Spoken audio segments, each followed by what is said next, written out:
এই 5টা সিচুয়েশনে যদি তুমি শান্ত থাকো তাহলে তুমি মানসিকভাবে শক্ত একজন মানুষ, তোমাকে এত সহজে হারানো যাবে না। প্রথম, যখন তুমি জানো সামনের মানুষটা তোমাকে মিথ্যে কথা বলছে এবং তুমি সেই মিথ্যেটা আগে তুমি ধরে ফেলেছো, তারপরেও তুমি সেই মানুষটার সাথে কোনো রিয়েক্ট করছো না, সেই মানুষটাকে বুঝতেই দিচ্ছ না যে তুমি আগে থেকে সব সত্যিটা জানো, তুমি জাস্ট হাসছো, আর সেই মানুষটা ভাবছে তুমি কিছুই বুঝতে পারছো না। এই যে তুমি কোনো রিয়েক্ট করছো না, সেই মানুষটাকে বুঝতে দিচ্ছ না, তুমি মানসিকভাবে শক্ত একজন মানুষ। এই মানুষটা তোমাকে বোকা ভাবে, কিন্তু তুমি জানো যে মানুষ মিথ্যে কথা বলে, লোককে ঠকায়, সে কখনোই বদলায় না, তার মধ্যে কোনো পরিবর্তন আসে না। তাই সেই মানুষগুলোর উপরে চিল্লিয়ে নিজের মানসিক শান্তি নষ্ট করার কোনো অর্থ হয় না।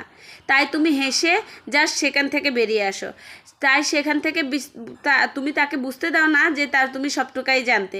দ্বিতীয়, কেউ তোমাকে নিজের ইচ্ছায় চলে গেলে তুমি আটকাও না, শান্ত থাকো, কারণ তুমি হাত পেতে ভালোবাসা চাও না, হাত পেতে কারো কাছে সময় চাও না, তুমি ভিক্ষা চাও না, তুমি চাও কারো জীবনের প্রায়োরিটি হতে। এবং এই বিষয়টা যখন তোমার মাথায় স্পর্শ হয়ে যায় তখন তোমার মানসিক শান্তি অটোমেটিকলি নষ্ট হয় না।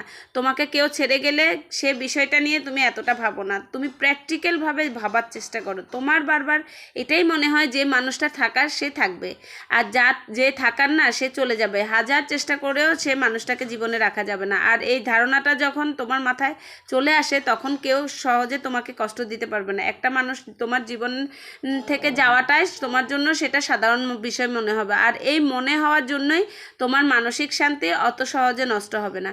তৃতীয়, কোনো কাজে ব্যর্থ হলে তুমি আরেকবার চেষ্টা করো, তুমি শান্তভাবে নিজের ভুলগুলো খোঁজার এবং বোঝার চেষ্টা করো।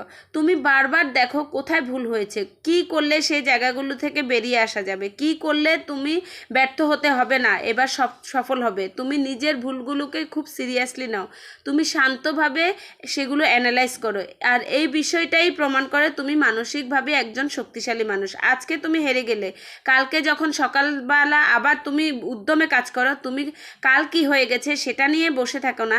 হ্যাঁ, তুমি ভাবো, তুমি চিন্তা করো, তুমি সেই চিন্তা নিয়ে বসে থাকো না, তুমি আবার নিয়ে নতুন করে কাজ করা শুরু করো, সফলতার আরেক স্টেপ এগিয়ে যাও। আর তুমি এটাও জানো যে ব্যর্থতা সফলতার একটা অংশ। 4, তোমাকে কেউ ভুল বোঝার চেষ্টা করলে তুমি শান্ত হয়ে সে কথাগুলো শোনো, কিন্তু কোনো কথার চোখ বন্ধ করে ভরসা করো না, বিশ্বাস করো না।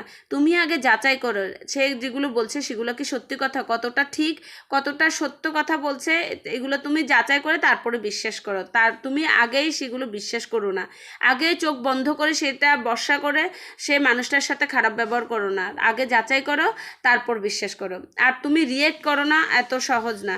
এইগুলোই প্রমাণ করে তুমি একজন মানসিক শক্তিশালী মানুষ। তুমি যদি ইমোশনকে অ্যাঙ্গেলকে কন্ট্রোল করতে পারো, কেউ তোমাকে রাগালে তুমি রেগে যাও না, কেউ তোমাকে খারাপ ব্যবহার করলে ছট করে তুমি খারাপ ব্যবহার করো না, তোমার নিজের প্রতি একটা সেলফ কন্ট্রোল আছে। 5, পারিবারিক অশান্তির সময় তুমি যদি শান্ত থাকো তবে তুমি মানসিকভাবে একজন শক্তিশালী মানুষ।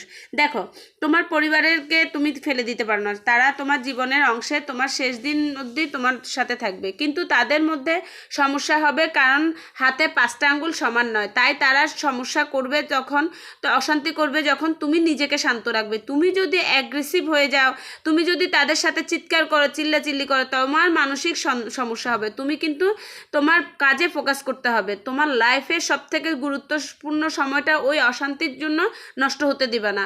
তোমার জীবনের সৌন্দর্য দেখিয়েই তারা শান্ত থাকবে, তারা বুঝছে না, তারা বাড়ির পরিবেশ নষ্ট করতেছে। তুমি নিজেকে শান্ত রাখো, যখন ঝামেলা হবে চুপ থাকো, কিছুক্ষণ পর দেখবে আবার নর্মাল হয়ে গেছে।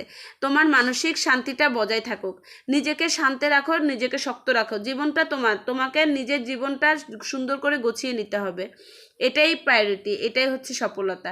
কখনো সফল মানুষরা কখনো এই 5টা জিনিস যদি খেয়াল রাখে, মাথায় রাখে, কখনো তারা দুর্বল হবে না এবং সফলতার দিকে দিন দিন এগিয়ে যাবে। এটাই হচ্ছে ন্যাচারালিটি।